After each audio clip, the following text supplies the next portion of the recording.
Jadi kan Prof balik tadi. Jadi SDM kesehatan yang hari ini dengan kondisi-kondisi yang selama ini sudah kita dapatkan, apakah masih worth it atau masih mumpuni di lapangan, Prof? Harus ada pengembangan baru. Berarti andil Prof untuk pengembangan kependudukan itu sangat tinggi dengan Iya. penghargaan kemarin ya, Prof Iya, ya. sangat tinggi, dan tahunya saya itu posisinya di FKM Musuh.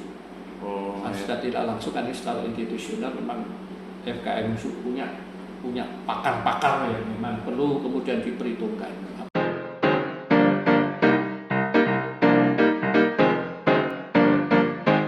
Assalamualaikum warahmatullahi wabarakatuh. Salam sehat dan salam sejahtera untuk kita semua. Kesehatan investasi, pola hidup sehat prestasi. Pada kesempatan hari ini kita kedatangan tamu yang sangat luar biasa.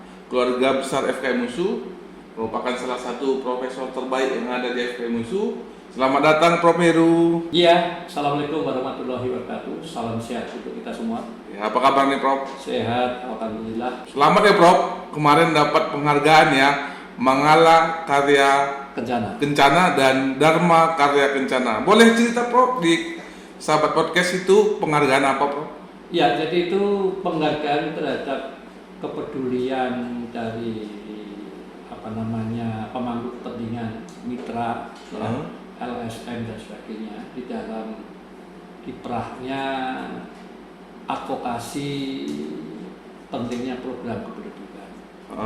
Karena ke depan ini kan pembangunan itu kan sasarannya penduduk. Nah, penduduk itu harus dikembalikan mindset para birokrat ini bahwa penduduk itu tidak hanya sekedar sasaran, tapi dia juga sebagai pelaku. Oleh karena itu dua-duanya ya tidak sasaran tapi sekaligus juga pelaku. Oleh karena itu dia harus punya komitmen betul, punya portofolio betul bahwasanya penduduk itu harus menjadi prioritas gitu, Prof, di antara sekian program, karena memang undang-undang juga mengamanahkan semua hasil pembangunan itu kan untuk untuk proteksi pada penduduk, pelayanan kesehatan, pelayanan pendidikan dan sebagainya. Nah, ini oleh karena itu pemikiran pentingnya penduduk sebagai sentral itu sebagai satu program penting itu memang harus diadvokasikan kepada para pengambil kebijakan, terutama di kabupaten kota. Karena otonomi ini kan kemenangannya di kabupaten kota, tapi kelemahannya adalah konsep-konsep inovasi mengenai pengembangan pendudukan itu harus kita isi. Itu kemenangan kita, para pakar, para akademisi. Yaitu saya nggak tahu, tapi saya memang keliling kemana-mana untuk melakukan advokasi, rekam jejaknya dari mana dia menangkap sepak terjang saya, tapi akhirnya saya dipanggil menjadi itu. Alhamdulillah, ini sekaligus untuk kerjasama kita semua dan untuk FKM juga.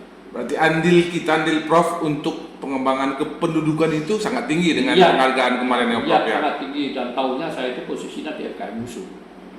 Secara tidak langsung kan secara institusional memang FKM Musuh punya pakar-pakar yang memang perlu kemudian diperhitungkan. Apalagi sekarang juga ya seperti Anda kan juga mulai mengorbitkan terhadap profesionalisme dalam kepakaran. Ini kan sebenarnya juga kepakaran untuk advokasi, untuk penyebarluasan informasi. Betul. Nah, ini yang kita syukuri kita di FKM ini. Yang akhirnya memang pesannya bisa sampai langsung ke masyarakat ya Prof ya. Iya, ini kan banyak cara untuk melakukan advokasi itu. Ya. Kemudian Prof, kita hari ini diskusi terkait SDM kesehatan ya Prof. Yang hari ini memang SDM kesehatan merupakan kunci dalam pembangunan kesehatan. Kalau menurut Prof, implementasinya pada hari ini seperti apa Prof? Ya, sebelum kita masuk ke khusus SDM kesehatan secara umum, kita akan sekilas ya SDM dulu secara umum juga. Jadi kalau kita bicara tentang kesehatan, tentang SDM, sumber daya manusia, itu kan sebenarnya paling nggak ada 4 komponen penting. Ya, ini saya reduksi dari beberapa referensi aja, kemudian saya singkat. Yang pertama adalah SDM, sumber daya manusia sendiri itu sebagai satu konsep potensi. Sebenarnya SDM itu kan potensi dari diri manusia Ya, yang ya, ada di dalam dirinya. Ya, Masing-masing kan punya potensi. Itu Ya. yang pertama. Yang kedua, jadi setelah itu diketemukan, maka segmen kedua atau elemen kedua akan mengarah pada kualitas. Karena dari apa yang ada itu akan dicerminkan oleh kualitas masing-masing. Nah, kualitas itu kan bisa dilihat dari berbagai perspektif. Kualitas kesehatan, kualitas pendidikan, ya, dari potensi yang ada. Nah, kemudian ketiga, setelah kualitas itu elemen ketiga adalah kemudian produktivitas. Jadi dari hasil rekayasa pengembangan potensi ke dalam satu kualitas, contohnya kita punya potensi otak, kemudian kita sekolah, itu kan rekayasa, akhirnya menghasilkan kualitas kita, SD, SMP. Nah, dari situ kemudian dari apa yang ada sebagai satu rekayasa kualitas ini akan menghasilkan elemen berikutnya, yaitu produktivitas. Artinya apa? Artinya kemampuan-kemampuan kita yang digambarkan dari kualitas itu akhirnya akan menghasilkan produk. Ya. Ada aksinya gitu. Ya, produk. Nah, produk itu kan intinya ada dua sebagai implementasi dari kualitas, kapasitas, potensi kita. Produk berwujud barang, produk berwujud jasa. Ya. Apapun. Ya. Produk manusia itu kan intinya itu menghasilkan barang-barang atau menghasilkan jasa-jasa. Yang akhirnya apa? Nah, ini elemen keempat. Akhirnya akan menghasilkan apa yang disebut dengan pendapatan. Pendapatan akhirnya mengarah ke kemakmuran. Jadi kita menghasilkan produk pisang goreng, sepatu, kacamata, itu barang kan? Dijual setelah dikurangi dengan biaya produksi akan menghasilkan keuntungan. Keuntungan inilah sebagai pendapatan kita. Ya, betul. Itu yang pertama. Kemudian jasa. Tidak semua orang, manusia itu punya kemampuan untuk memproduksi barang, tetapi yang bisa ada jasa. Nah, jasa itu adalah jasa profesi, keterampilan, keahlian, tukang pijat. Itu kan jasa. Saya punya keahlian, tukang pijat, dijasakan. Dari jasa kemampuan saya itu akhirnya orang membayar pada saya, akan menghasilkan pendapatan. Adik-adik ini kan jasa ini juga, jasa terhadap kemampuan profesi dia untuk mendesain foto ini kan jasa. Dikontrak, Nah, itu dimensinya itu. Nah, sekarang kemudian masuk ke kesehatan. Nah, sekarang justru yang paling penting, ini kritik saya selama ini, karena adanya perubahan peradaban, perubahan zaman, revolusi, ini kan sekarang kemampuan produk manusia itu tidak ditentukan oleh ijazah, oleh ijazah, seluruh ijazah.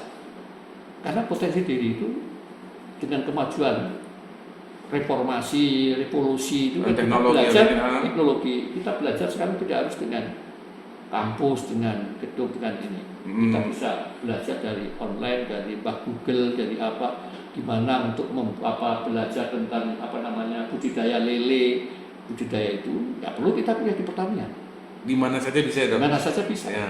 Yang penting produk. Nah, oleh karena itu sekarang justru dalam kaitannya dengan tenaga kesehatan ini, justru bagaimana kemudian kita kurikulum kita sekarang itu mampu untuk kita redesign, ya, terutama dalam muatan lokalnya itu untuk mengantisipasi perubahan-perubahan ini. Jadi saya berpendapat, karena kalau kita bicara tentang tenaga kesehatan, tidak harus dalam artian pengertian ya kemampuan untuk profesi konsultan, profesi jasa, tapi juga harus menghasilkan produk ya. Contoh sekarang, ini yang jangan kemudian kita hanya sekedar kemudian selamat Bu Jumira, selamat Bu ini. Tetapi kalau produknya ada misalnya. Iya, kalau kita gali dengan sebenarnya, itu sebenarnya suatu pintu masuk untuk kita meredesain kurikulum kita. Bahwasanya SKM sebagai suatu tenaga kesehatan itu tidak hanya kemampuan untuk profesi jasa, promosi, ya, untuk melakukan pilar-pilar promosi dan preventif, tapi sebenarnya dia juga bisa melakukan atau memproduksi barang dalam koridor kesehatan di dalam kepentingannya pilar promosi preventif, seperti produk makanan yang sudah dilakukan Bu Jumira. Itu sangat loncatan besar itu, dan itu bisa memberikan apa? Manfaat juga bagi masyarakat. Di samping manfaat bagi masyarakat, terutama di kesehatan, juga memberikan apa? Memberikan pendapatan dan kemandirian, tidak tergantung pada aparat, terhadap birokrasi negara Pemerintahan. harus dialokasikan. Nah, itu kan sudah, karena prinsip sekarang adalah bagaimana kita menciptakan juga pekerjaan secara mandiri. Kan gitu. Oleh karena itu kalau kita kaitkan dengan konteks sekarang sebenarnya itu kan merdeka belajar merdeka itu kan arahnya ke sana sebenarnya. Ya. Memandirikan. Ya, Bro. memandirikan Ya, orang. ya. Ya, cuman karena kita selama ini dalam sistem pembangunan, sistem pendidikan kita ini sudah terjebak kepada arah ya kuantitas dan kurikulum kompetensi, itu kan terjebak kita sebenarnya. Terus terang aja, terjebak kita sudah, karena ini memenuhi orang. Padahal yang paling penting itu kita justru harus berbasis pada potensi, kan gitu. Ya, betul. Potensi pada masing-masing mahasiswa, potensi pada masing-masing orang.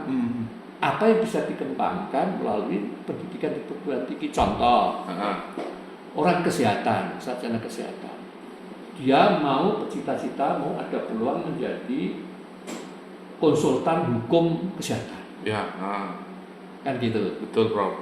Nuansa-nuansa kesehatan sudah kita peroleh. Kasus-kasus kesehatan sudah peroleh.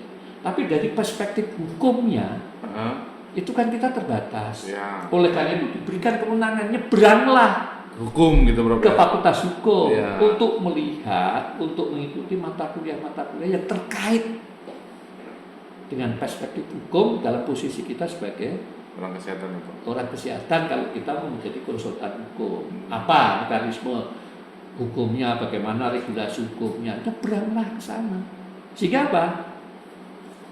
Kapasitas dan potensi kita ini sudah terpenuhi dengan sistem belajar merdeka ini. Orang kesehatan seperti Bu Jumira, mahasiswa nanti sudah bisa memproduksi makanan bergizi, dibutuhkan. Tapi nggak tahu pemasarannya di mana ini. Ekonomi lah dia. Nyebranglah ke ekonomi untuk belajar tentang bagaimana pemasaran, ilmu-ilmu kiat-kiat pemasaran bagaimana. Nyebranglah ke informatika komputer, menciptakan media, bagaimana mengenal kita marketplace, bagaimana melalui online, sehingga apa? Kapasitas dan potensi kita terpenuhi untuk kemandirian kita. Nah, ini yang sekarang justru harus disiapkan tenaga kesehatan itu, sehingga betul-betul kita tidak tergantung pada orang ke depan ini ya, dari perspektif ke depan, tapi juga bisa memandirikan diri. Sebenarnya kampus kan sudah menyiapkan itu ya, Prof, ya, dengan ada kampus merdeka gitu. Persoalannya sekarang adalah bagaimana kemudian masing-masing fakultas di dalam kurikulumnya itu mampu untuk meredesain ini. Artinya menyesuaikan, mendesain kembali untuk mengarah kepada itu. Jadi tidak sekedar, karena kan silahkan mau apa kamu, kan gitu ya. Betul. Kan gitu ya. Silakan kamu, udahlah, mau kamu ini yang penting pokoknya kita akui standarisasi di mana-mana dan nilainya kita akui. Tapi sebenarnya apa yang kita siapkan ini? Seharusnya kalau memang apa, kita harus punya laboratorium untuk isi makanan. Isi makanan ya, betul. Karena sekarang itu prospektif sekali. Ya. Bagaimana orang ya, kita kan kalau bisa itu bagaimana kemudian mahasiswa itu sarapan dengan satu roti dengan kita. Itu sudah memenuhi kebutuhan gizi dia. Ya, kebutuhan gizinya. Dan ini murah daripada Indomie. Iya. Ini kan diberi kesempatan sehingga mahasiswa juga mampu untuk menciptakan itu. Gimana? Nah, itu kemudian kaitannya dengan stunting orang tuanya, ini sudah potensi masing-masing. Itu kan diberikan kemampuan itu. K3 misalkan. Tidak sekedar K3 itu ahli profesi, tapi sebenarnya juga bisa memproduksi barang. Kalau kita bagaimana sekarang, katakanlah sederhana lah, goreng di dapur kita itu selamat dari minyak yang percikan-percikan ini. Bagaimana menciptakan itu? Sederhana sebenarnya. Ya. Kan sebenarnya bisa itu. Bagaimana sekarang kita dibutuhkan naik kereta, katakanlah harus helm, tapi juga harus ini. Dimana kita punya inovasi-inovasi itu nanti juga menciptakan karya K3 yang sederhana tapi bisa diadopsi. Ini kan harus kita siapkan ruang-ruang itu. PKIP misalnya, ya, bagaimana kita menciptakan satu aplikasi atau satu mekanisme orang untuk punya semangat baru. Contoh Outbound kemarin kita. Ya, betul bro. Itu kan sebenarnya satu model itu. Ya. Dinamika Model kelompok, ya. dinamika. Nah sekarang bagaimana PKM menciptakan? Bagaimana orang kalau dengan di kursus tertentu, dengan jarak tertentu, produktivitas di perusahaan naik. Kan bisa menciptakan produk-produk itu, gitu. Betul bro. Ya. Dan akhirnya bisa menjadi konsultan-konsultan profesi, konsultan barang-barang tadi. Jadi orientasinya itu. Bagaimana kita menciptakan insan manusia itu bisa memproduksi barang dan jasa pada level apapun. Mau pendidikan silahkan, non pendidikan juga harus bisa. Tukang pangkas sekarang ya. Iya bro. Maaf itu. Ya, Tukang pangkas itu baru pangkas itu. Kalau dulu cuma 15.000. Iya. Sekarang udah 200 ini pangkas kemarin. Sama pijat gitu. Ya, ternyata perspektif kan. Betul. Sekarang begitu saya pangkas, aduh Pak, separuh putih Pak. Dicat. Jadi gimana? Dicat lah. Berapa dicat? Ya 30 aja Pak. Udah berapa? Saya lihat kantong saya masih ada. Kantong saya 200. Begitu selesai Pak mukanya Pak seperti kereta ya. Kenapa? Kok hitam? Maunya dicuci lah Pak. Oke, cuci berapa? 60 masih cukup. Begitu mau pulang, udah selesai semua. Pak ya, kalau gitu ya percuma harus ada perawatan juga lah Pak. Jadi maksudmu belilah ini Pak untuk perawatan tiap malam ini pagi ini mawar Pak ini anak satu paket 3 botol berapa itu lah Bapak 50 udah berapa itu? Nah itu kan nuansanya itu sekarang. Ya betul. Jadi menciptakan peluang sebenarnya. Peluang untuk potensi kita dari potensi kita yang ada sehingga kita tidak karena juga semua. Nah itu kita juga terjebak 2 kali ini panjang memang ini kan bicara. Nggak apa-apa bro. Kita kan juga terjebak juga. Indeks pembangunan manusia itu indikatornya apa tahu? Salah satunya lama pendidikan. Jadi kalau orang semakin lama punya pendidikan itu indikatornya udah baik. Padahal lama pun kalau dia nganggur, kan nggak ada gunanya. Ini kita terjebak itu. Ini kritik untuk Indonesia juga. Kita udah terjebak. Seharusnya justru sekarang itu faktanya perkembangan sekarang itu kan justru itu tidak menentukan lama pendidikan ijazah itu. Saya itu di kampung saya itu justru kemarin itu menyepelekan orang tukang tato itu. Tato itu hanya untuk macakak, hanya untuk hobi aja. Gaya-gaya bro. Ya, tapi sekarang begitu tanpa sengaja dia online kan ternyata dibeli orang Perancis itu gambaran itu. Dan sekarang dia sudah punya kuasa secara dunia maya online itu untuk mendesain itu. Itu ya makna hidup sekarang. Nah itulah yang justru harus ditanamkan di situ sehingga indikator itu kita tidak harus itu karena tidak semua orang mampu berakses untuk pendidikan tinggi dan mampu untuk berpendidikan tinggi. Tapi apakah ini harus kita kejar-kejar supaya masuk perguruan tinggi? Kan tidak. Nah itulah dia maknanya. Oke. Jadi kan Prof balik tadi. Jadi SDM kesehatan yang hari ini dengan kondisi-kondisi yang selama ini sudah kita dapatkan, apakah masih worth it atau masih mumpuni di lapangan, Prof? Harus ada pengembangan baru. Dalam artian sekarang itu hasil output dari kinerja itu kan cuma satu. Anda kan tahu teorinya itu. Apa itu? Adanya inovasi. Sebenarnya 3 pilar belajar sekarang dari teori yang lama, yaitu inovasi, diketemukan inovasi, kemudian kolaborasi dan efisiensi.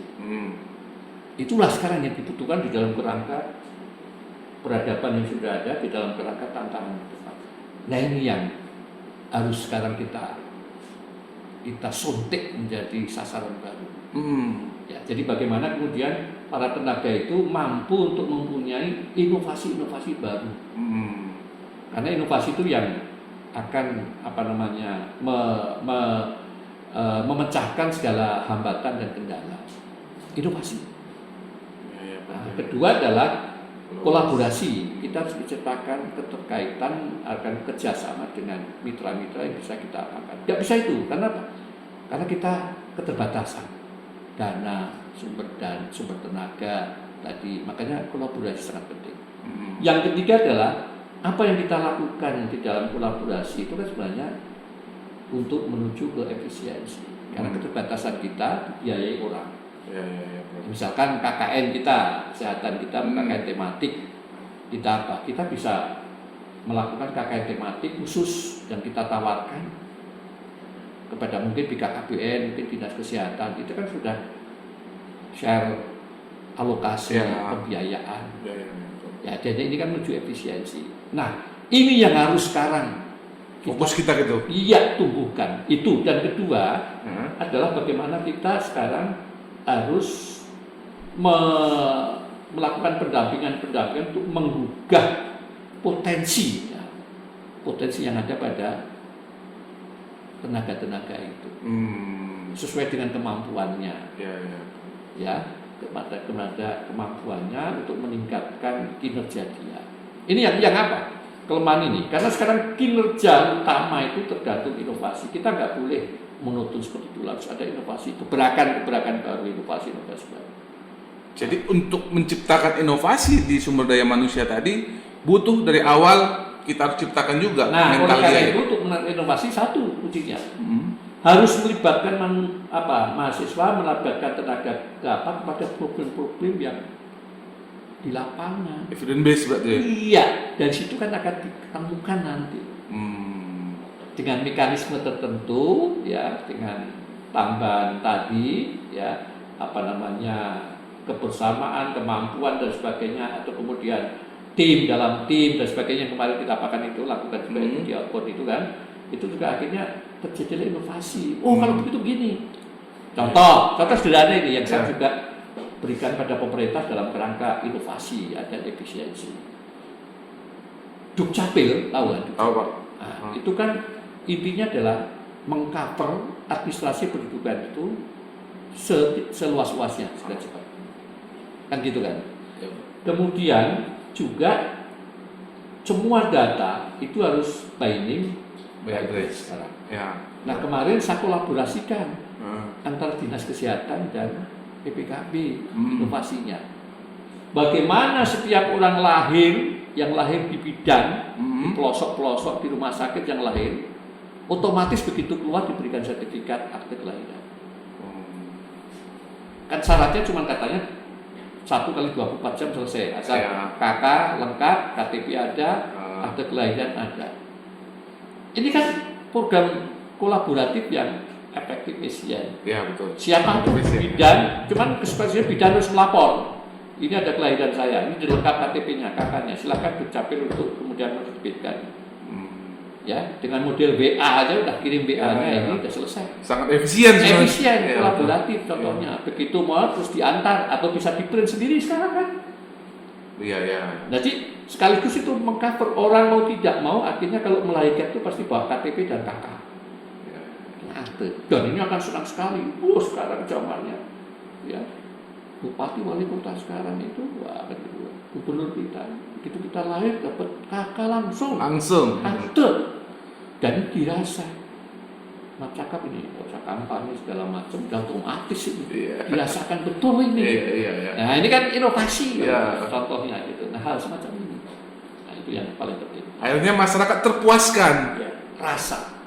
Akhirnya orang yang merasa hari ini SDM kesehatan nggak ada makna, dengan adanya inovasi membuat masyarakat makin yakin dengan kualitas kita. Apalagi kalau kemudian inovasi yang dilakukan kayak 7 Mira tadi ini diteruskan dalam pengabdian kita ke masyarakat.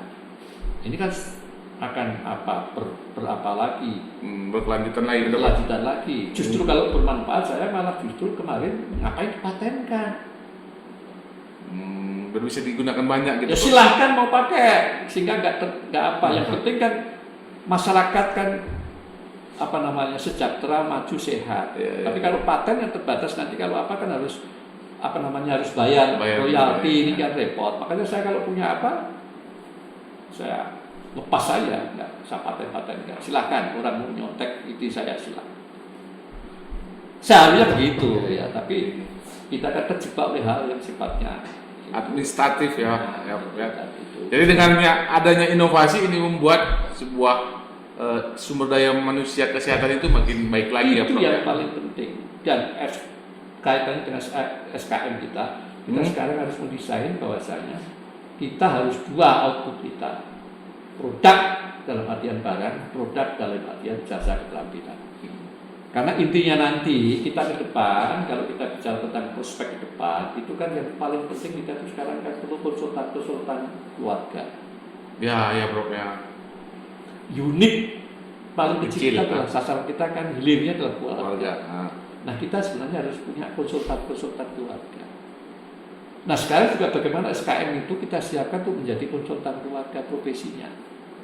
Sehingga suatu saat puskesmas itu ujung tombaknya adalah klinik-klinik konsultan keluarga. Dan ini nanti disinkronkan dengan BPJS dan sebagainya macamnya, mengenai penganggarannya kan bisa. Jadi katakanlah satu klinik di satu desa itu diwajibkan sesuai dengan coverage jumlah kakaknya katakanlah satu klinik itu hanya boleh 25 orang misalkan. Kalau puskesmas kan 30 itu. Nah itu silahkan membuat klinik bekerja sama dengan dokter swasta sendiri dan masing-masing klinik punya pendampingan terhadap keluarga 25.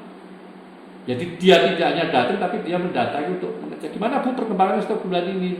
Jadi kan menjadi peluang besar ke depan untuk peluang pekerja kita. Dan ini memang betul-betul bermanfaat dan ini akan ini satu hal yang besar bagi negara. Langsung bisa digunakan juga Prof ya. Ini yang harus kita apakan. Sebenarnya kalau kita bisa berpikir lebih out of the box lagi sebenarnya bisa Prof ya, banyak inovasi yang muncul. Nah, jadi kebuntuan puskesmas yang berfungsi di luar gedung itu sudah terimplementasikan di klinik-klinik konsultan keluarga tadi, konseling keluarga tadi. Satu klinik ini di swasta kan silahkan Anda bikin. Pokoknya yang penting setiap satu orang itu untuk BPJS sekian persen nanti dari alokasi BPJS itu apa itu kan semua diproteksi oleh itu Bro. Biaya konsultasinya silakan. Nah, puskesmas artinya sebagai satu rujukan medis saja. Ini ada sesuatu tulang yang kirim dari situ konsultan. Dan sekarang itu model asuransi kan begitu. Bro. Kita sudah ditawari Pak sekian, pokoknya nanti ada petugasnya datang. Setiap Bapak meminta 3 bulan sekali, mingguan itu boleh, tapi biaya apa itu enggak? Jadi balik kiatnya di kampus ya Prof, untuk menciptakan kurikulum istilahnya, suasana atau lingkungan yang bisa menyesuaikan dengan lapangan gitu Prof. Dengan keadaan dan fenomena prospektif ke depan. Gitu, Prof. Tantangannya balik ke kita juga di kampus nih Prof ya, untuk menciptakan suasana itu gitu Prof. Apa yang memang ke depan ini. Jadi oleh karena itu sekarang justru saya begitu. Sudah ada contoh-contoh ya FKM itu untuk bisa tidak hanya sekedar jasa profesi jasa kita apakah kita salurkan melalui perlunya klinik-klinik konsultan keluarga. Bagaimana kemudian ini diciptakan oleh negara, pentingnya itu diciptakan di bawah puskesmas itu ada klinik keluarga. Itu inovasinya Prof ya. Dan diisi oleh secara swasta, bukan tangan panjang. Kalau tangan panjang pemerintah nanti udah begitu gaji cuma nganggur juga gini-gini udah yang penting aku gaji optimalisasi kerjanya nggak terserah lah kan gitu. Tapi kalau itu Anda optimal itu semakin Anda optimal semakin Anda mendapatkan klaim pendapatan. Kan gitu. Nah ini kalau satu lurah coverage-nya klinik itu katakanlah 25. Dan ini kan sesuai dengan apa? Dengan kebutuhan rasio. Satu tenaga kesehatan itu rasionya cover berapa? 25 tadi Prof ya. Sekitar 15 sampai 20. Ya bisa Prof ya sebenarnya. Dan ini memang implementasi itu kita tangkap. Rasio kita sekarang berapa? Di kabupaten aja ada lihat itu penyuluh kesehatan di puskesmas itu paling-paling cuma 2 orang. Sementara kecamatannya luasnya sekian apa? Kereta cuma 1 untuk rebutan. Gimana mau konseling, gimana mau apa? Jadi banyak hambatan ya Bro. Ini yang paling penting maka kita di situ lah depan. Terakhir ini Prof. Ya silakan. Harapannya untuk SDM kesehatan di Indonesia seperti apa nih? Nah, kalau harapannya ke Indonesia itu kalau dari sisi pemrakarsa ya, tercipta daerah, itu bagaimana bahwasanya kurikulum itu tadi mengarah kepada penggalian potensi, kemudian mengarah kepada lahirnya inovasi-inovasi, jangan otodidak hanya begitu normatif pelajaran itu, tapi betul-betul bagaimana dia bisa betul-betul dilibatkan di dalam kerangka untuk mengenal kasus dan sekaligus kemudian punya inisiasi, inovasi untuk memecahkan. Itu yang harus diapakan. Jadi harus diarahkan ke sana. Oleh karena itu justru perubahan sekarang itu ya karena COVID ini ya, tapi mudah-mudahan maka kompetensinya itu kalau saya justru bangku kuliah itu hanya paling tinggi 40% lah, 60% itu ke lapangan kepada kegiatan-kegiatan supaya dia punya mengenal dan akhirnya punya inovasi. Jadi sejak dini sudah dilatih di lapangan. Iya, itu yang harus kita redesign kurikulum kita ini. Apalagi FKM sekarang yang tadinya multi peminatan sekarang menjadi general peminatan. Itu lalu perubahannya harus apa ini? Harus ditindaklanjuti. Oleh karena itu saya tadi penguatan terhadap bagaimana mahasiswa FKM tidak hanya sekedar sebagai promosi ya, tapi juga menghasilkan produk barang. Tapi barang dan produk itu masih dalam koridor kesehatan masyarakat, yaitu preventif dan kuratif. Nah, kan gitu aja. Misalkan menciptakan barang K3 itu kan dalam artian itu mencegah. Ya, menciptakan inovasi Ujumira tadi Caldera ya namanya Kalbena ya itu kan di dalam rangka juga untuk mencegah. Koridor masih ada mencegah. Ya. Dan itu bisa yang lainnya nanti sehingga lulus itu tidak akan ada formasi baru ya di instansi itu, tapi dia udah punya settle dia Prof ya. Nah, tadi apalagi didukung oleh kampus Merdeka tadi ya. Bisa ke konsultan, bisa luas di lapangan kerja kita. Oke Prof, terima kasih Prof. Iya. Terima kasih banyak atas diskusi yang saya pikir sangat menarik hari ini. Mudah-mudahan bisa menambah pemahaman sobat-sobat podcast di rumah di mana saja. Mungkin sekian diskusi kita terkait hari ini. Boleh sama-sama Prof, kita ada punya yang namanya jargon kesehatan investasi, pola hidup sehat prestasi. Boleh kita sama-sama Prof? Ya, boleh. 1, 2, 3. Kesehatan investasi, pola hidup sehat prestasi. Terima kasih. Assalamualaikum warahmatullahi wabarakatuh.